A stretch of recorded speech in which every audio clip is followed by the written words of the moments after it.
Baik, Assalamualaikum warahmatullahi wabarakatuh. Pada video kali ini, saya akan menjelaskan tentang Hadoop, CUDA, dan perbedaan antara keduanya, yaitu perbedaan Hadoop dan CUDA. Lalu video ini dibuat untuk menyelesaikan tugas pada mata kuliah komputasi berkelanjutan. Lanjutkan saja. Di dalam pembahasan kali ini, di video kali ini, sini table of contents itu ada 3, yaitu tentang Hadoop, lalu ada CUDA, dan lalu yang terakhir perbedaan antara keduanya yaitu Hadoop dan CUDA. Yang pertama kita masuk ke Hadoop, yaitu penjelasan tentang Hadoop. Hadoop ini penjelasan singkat saja, yaitu framework atau sistem yang scalable. Scalable itu terukur, itu mau tinggi mau rendah itu berarti scalable, itu terukur. Lalu framework yang scalable digunakan untuk penyimpanan data besar secara intensif dan pemrosesan atau komputasi yang cepat dan ekonomis. Lalu Hadoop itu perangkat lunak Apache Hadoop. Itu adalah kerangka kerja yang memungkinkan pemrosesan kumpulan data besar secara terdistribusi di seluruh klaster komputer menggunakan model pemrograman sederhana. Nah, ini dirancang untuk meningkatkan skala dari satu server ke ribuan mesin. Masing-masing menawarkan komputasi dan penyimpanan lokal daripada mengandalkan perangkat keras untuk memberikan ketersediaan tinggi. Pustaka itu sendiri dirancang untuk mendeteksi dan menangani kegagalan pada lapisan aplikasi, sehingga memberikan layanan yang sangat tersedia di atas sekelompok komputer yang masing-masing mungkin rentan terhadap kegagalan. Lalu adapun Hadoop ini itu framework open source yang sangat efektif untuk menyimpan dataset dalam jumlah yang sangat besar. Selain menyimpan, framework ini tentunya juga bisa memproses data mulai dari ukuran gigabyte hingga petabyte secara efisien. Lalu dalam arti lain, Hadoop ini juga adalah software platform perangkat lunak sebagai analytic engine yang memungkinkan seorang dengan mudah untuk melakukan pembuatan penulisan perintah, yaitu perintah yang write, dan menjalankan perintah run, aplikasi yang memproses data dalam jumlah besar. Lalu selanjutnya yaitu modul utama Hadoop. Sini dalam Hadoop terdapat 4 modul utama, yaitu HDFS, YARN, MapReduce, dan Hadoop Command. Kita masuk ke modul yang pertama, yaitu HDFS. HDFS ini singkatan dari Hadoop Distributed File System. Nah, HDFS ini bisa diartikan yaitu file system terdistribusi yang beroperasi di hardware standar maupun low-end. Lalu HDFS ini juga sebuah framework untuk mendistribusikan data ke cluster supaya bisa scalable atau terukur dan cepat. Lalu juga HDFS ini sebagai direktori di komputer di mana data Hadoop disimpan. Dan yang terakhir, untuk pertama kalinya, direktori ini akan diformat agar dapat bekerja sesuai spesifikasi dari Hadoop. Lalu kita masuk ke modul kedua, yaitu YARN. Nah, YARN ini singkatan dari Yet Another Resource Negotiator. Nah, YARN ini yaitu sistem yang mengatur dan memonitori cluster node dan resource usage. YARN adalah berskala besar. Nah, sistem operasi yang didistribusikan untuk aplikasi big data. Lalu YARN ini penulisan ulang software yang mampu memisahkan manajemen sumber daya MapReduce dan kemampuan penjadwalan dari komponen pemrosesan data. Lalu setelah tadi ada HDFS, lalu YARN, kita masuk ke MapReduce. Nah, MapReduce ini yaitu sebuah framework yang membantu program untuk melakukan komputasi data secara paralel. Lalu framework MapReduce ini yaitu juga framework untuk memproses data dengan cara handal atau reliable dan cepat. MapReduce bukanlah suatu bahasa, tapi model pemrograman. Nah, sini ditekankan bahwa MapReduce itu bukan bahasa, tapi sebuah model pemrograman. Dan awalnya dikembangkan oleh Google. Lalu, sistem yang mendasari MapReduce ini melakukan partisi dari input data, menjadwal eksekusi program di beberapa mesin, handling kegagalan mesin, dan memanage komunikasi yang diperlukan antar mesin. Dan ini adalah kunci untuk sukses Hadoop. Lalu di dalam MapReduce ini terbagi dari dua fungsi, yaitu ada map dan ada reduce. Nah, MapReduce termasuk gaya pemrograman fungsional yang secara alami dapat diparalelkan di sekelompok besar workstation atau PC. Sortir atau merge berbasis komputasi terdistribusi. Nah, lalu di antara dua fungsi ini, yang pertama yaitu fungsi map. Fungsi map ini selalu berjalan lebih dulu. Ya, di mana fungsi map ini biasanya digunakan untuk memecahkan data, memfilter atau mentransformasi dan parse data. Misalnya itu parse simbol, saham, atau stok, harga, dan waktu dari data feed. Lalu yang terakhir yaitu fungsi map, yaitu output dari fungsi map akan menjadi input dari fungsi reduce. Lalu fungsi MapReduce yang kedua yaitu fungsi reduce. Nah, tadi fungsi map, sekarang fungsi reduce. Fungsi reduce ini biasanya digunakan untuk menggabungkan agregat data dari fungsi map. Misalnya, menghitung harga rata-rata per jam dari saham. Fungsi reduce tidak selalu diperlukan, jadi bisa bersifat opsional. Kadang bisa juga melakukan job map only. Antara dua task ini ada fase tersembunyi. Dua task ini maksudnya fungsi map dan fungsi reduce. Ada fase tersembunyi yang dikenal dengan shuffle dan soft. Itu mengatur output map untuk dikirimkan ke reducer. Nah, ini yang terakhir, yang tadi HDFS, YARN, MapReduce. Sekarang kita masuk ke Hadoop Common. Nah, Hadoop Common ini yaitu penyedia library Java yang dapat digunakan oleh semua modul. Lalu Hadoop Common berisi libraries dan utilities yang dibutuhkan oleh modul Hadoop lainnya. Hadoop ini berperan untuk menyediakan file system yang digunakan untuk memulai Hadoop. Lalu Hadoop Common bekerja dengan pendistribusian dataset dalam jumlah besar ke beberapa mesin berbeda. Data tersebut diproses di waktu bersamaan, lalu HDFS digunakan untuk menyimpan data, memproduce, memproses, dan YARN membagi tugas.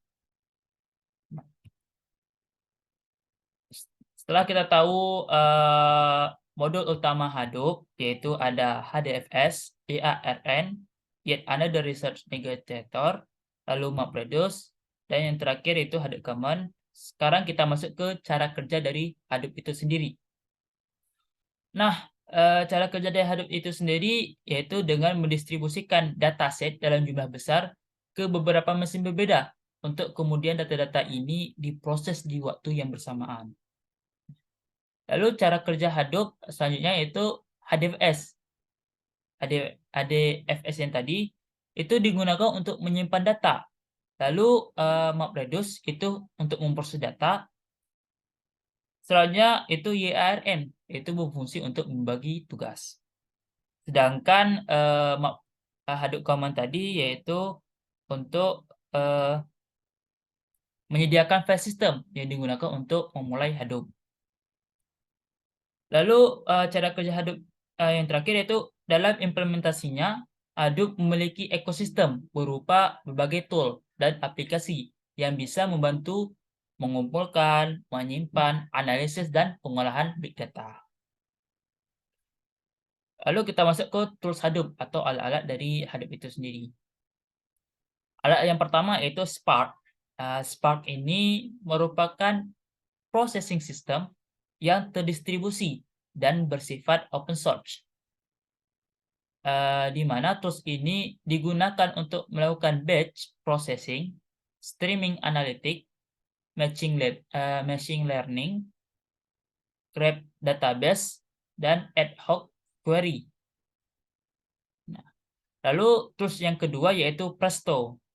Nah, seperti halnya Spark yang pertama, Presto juga salah satu software yang bersifat open source. Presto sendiri merupakan SQL query engine terdistribusi yang digunakan untuk analisis data ad hoc low latency. Dengan Presto inilah kita dapat memproses data dari sumber yang berbeda-beda, termasuk HDFS dan Amazon S3. Lalu tools yang selanjutnya yaitu Hive. Hive ini digunakan untuk MapReduce dengan interface SQL, sehingga tool ini cocok untuk analisis data dalam jumlah yang besar. Lalu tools selanjutnya yaitu HBase. Di sini HBase ya. Maaf, ini ada kesalahan. HBase ini adalah database yang digunakan Amazon S3 dan HDFS. Nah, lalu tool ini dibuat untuk memproses tabel dengan baris dalam jumlah yang sangat banyak. Lalu dilansir dari Databricks, selain keempat software tersebut, keempat alat-alat yang tadi, yaitu Spark, Presto, Hive, dan HBase, lalu masih ada juga software lain, yakni Apache, Impala, Pig, Zookeeper, Scope, dan Uzi. Nah, lalu kita masuk ke pembahasan terakhir dari Hadoop, yaitu kelebihan dari Hadoop. Nah, apa-apa aja kelebihan dari Hadoop? Di sini saya masukin ada 3 kelebihan. Yang pertama itu fleksibel. Nah, kenapa fleksibel? Itu karena Hadoop ini dapat menyimpan data dalam format apapun, baik itu secara terstruktur maupun tidak terstruktur. Jadi ini memungkinkan pengguna bisa mengakses data yang disimpan sebelumnya dari sumber manapun dengan tipe apapun. Lalu kelebihan yang kedua yaitu upgrade kapasitas. Nah, kenapa upgrade kapasitas? Ini dikarenakan sistem tradisional, di mana sistem tradisional ini memiliki data storage yang terbatas.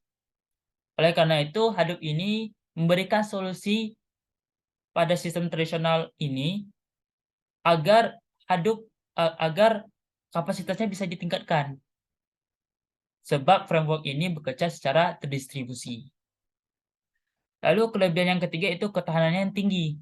Nah, modul utama yang sebelumnya itu HDFS itu merupakan bagian dari ekosistem Hadoop.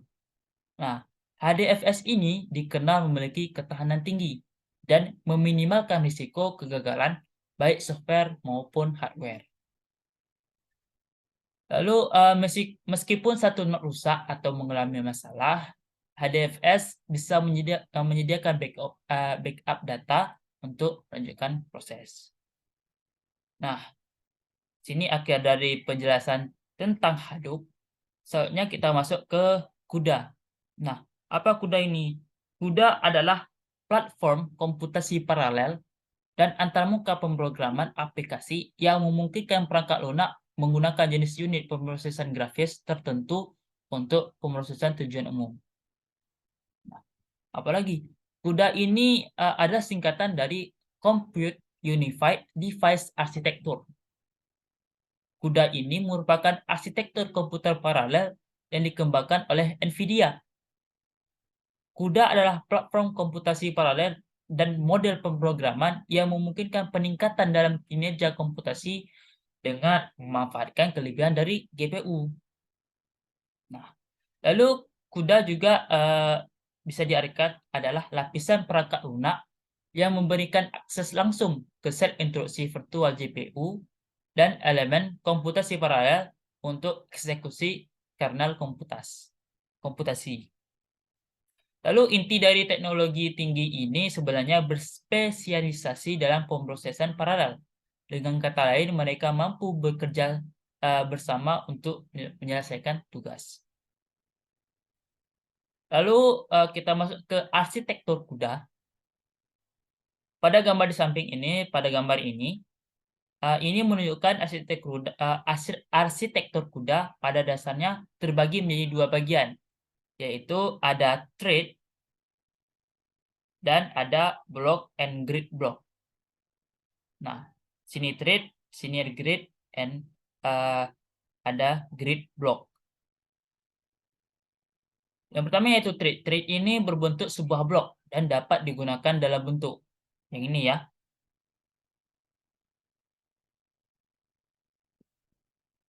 Yang ini. Lalu adapun blok atau grid block itu terdiri atas beberapa thread di dalamnya. Blok dapat digunakan dalam skema 1D dan 2D. Sepertinya di sini. Lalu dalam proses komputasi terdapat proses antrian data yang disebut sebagai warp. Warp ini memiliki efek pada kinerja GPU. Sehingga jumlah blok dan thread yang digunakan memiliki efek pada kecepatan proses komputasi. Kita masuk ke struktur memori CUDA. Nah, struktur memori pada CUDA ini di mana CUDA memiliki beberapa macam memori yang dapat digunakan untuk proses komputasi, yaitu ada global memory, lalu ada shared memory, lalu ada tekstur memory. Nah, global memory itu sendiri itu memiliki sifat sebagai berikut, yaitu dapat melakukan proses read and write dari thread ke blok, lalu ukuran memori yang cukup besar, lalu cara kerja memori adalah sequential, sehingga global memory pada GPU memiliki kecepatan 10 kali lebih lambat dibandingkan dengan memori yang lainnya. Lalu yang kedua yaitu shared memory. Nah, sifat dari shared memory ini, shared memory merupakan memori yang memiliki kecepatan komputasi paling cepat. Nah, shared memory dapat bekerja lebih cepat apabila membaca data pada thread yang sama dengan lokasi shared memory. Lalu semua indeks shared array diperoleh dari permutasi. Nah, lalu kita masuk yang selanjutnya yaitu tekstur memori. Tekstur memori ini merupakan memori yang memiliki proses komputasi yang cepat, tetapi hanya dapat mengerjakan proses dalam bentuk 2D. Lalu adapun beberapa macam memori yang digunakan untuk proses komputasi, sini ada register, ada local memory, dan constant memory. Nah, ini akhir dari penjelasan CUDA. Selanjutnya kita masuk ke perbedaan Hadoop dan CUDA. Nah, perbedaan Hadoop dan CUDA ini dari pembahasan sebelum-sebelumnya atau slide sebelumnya. Itu di sini saya sebutkan 3, tapi perbedaan 1 dan 2 itu hampir sama, jadi saya jelaskan 2 saja. Perbedaannya itu ada 2, yaitu penggunaannya atau tujuannya. Yang kedua penggunaan bahasa. Penggunaannya tujuannya itu maksudnya itu penggunaan Hadoop. Penggunaan Hadoopnya itu kemana, lalu CUDA itu kemana, dan tujuan keduanya itu kemana. Lalu yang kedua itu penggunaan bahasanya, yaitu bahasa yang digunakan Hadoop dan bahasa yang digunakan CUDA. Nah, sini kita tahu bahwa Hadoop itu framework open source yang sangat efektif untuk menyimpan dataset atau bisa juga untuk memproses data dalam jumlah yang sangat besar. Sedangkan CUDA itu sendiri yaitu framework yang menjembatani antara proses di sebuah CPU dan GPU. Lalu adapun CUDA ini juga gunanya itu peningkatan kerja komputasi dengan memanfaatkan kekuatan unit pemrosesan grafis atau GPU. Sehingga itu perbedaan antara penggunaan dari Hadoop dan GPU. Lalu penggunaan bahasanya, di mana penggunaan dari Hadoop ini sendiri, bahasanya itu adalah bahasa Java yang dibawahi oleh Apache. Hadoop ini sendiri itu open source dari bahasa pemrograman Java di bawah lisensi Apache. Sedangkan CUDA ini sendiri yaitu menggunakan bahasa C standar atau C++. Ini saja yang dapat saya jelaskan. Semoga dapat bermanfaat bagi yang menonton. Mohon maaf jika ada kesalahan kata. Sekian. Wassalamualaikum warahmatullahi wabarakatuh.